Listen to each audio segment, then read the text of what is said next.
আসসালামু আলাইকুম, welcome back to my another video. আপনাদের মাঝে নতুন আরেকটি ভিডিও নিয়ে আমি আবার হাজির হয়ে গিয়েছি। এই ভিডিওটিতে আমি আপনাদের সঙ্গে বাংলার একটি ইতিহাস সমৃদ্ধ জায়গা শেয়ার করব, যেটি নওগাঁ জেলা থেকে মাত্র কয়েক কিলোমিটার দূরে এক টুকরো ইতিহাস দাঁড়িয়ে আছে নিঃশব্দে দুবলাহাটি রাজবাড়িতে। প্রাচীন স্থাপত্য বহন করে ঐতিহ্যের ইতিহাস।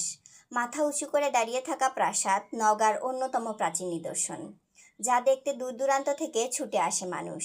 এই প্রাসাদ বাঙালির ঐতিহ্য। ইতিহাস সম্পর্কে জ্ঞান আরোহণ করতে অবশ্যই আপনাদের আসতে হবে দুবলাহাটি রাজবাড়িতে।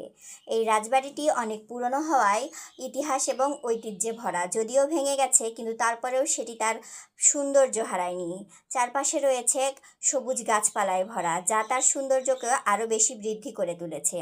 এই রাজবাড়িটি দেখতে আমরা গিয়েছিলাম নওগাঁ জেলার দুবলাহাটিতে। এর ভিতরে প্রবেশ করলেই মনে হবে সময় যেন থেমে গেছে। ইট আর মাটির গায়ে জমে আছে শত বছরের গল্প। রাজা হরনাথ রায় চৌধুরী তৈরি এই প্রাসাদে একসময় বাস্তুশঙ্খ চলত রাজায়জন। এখানে ছিল 350টিরও বেশি কক্ষ, দিঘি, সিংহাসন এবং মন্দির।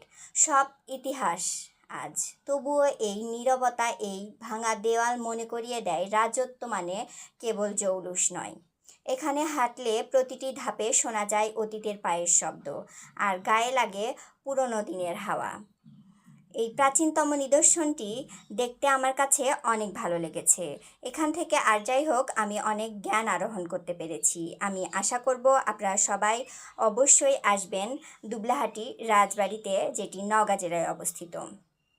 বিশেষ করে যারা ইতিহাসের শিক্ষার্থীরা রয়েছেন, ইতিহাস সম্পর্কে সঠিক তথ্য জানতে অবশ্যই আপনাদেরকে আসতে হবে।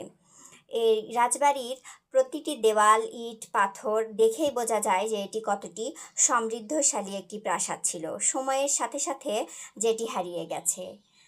আসলে প্রাচীনতম নিদর্শনগুলো আমাদের ঐতিহ্যকে বহন করে। এই ঐতিহ্য ধরে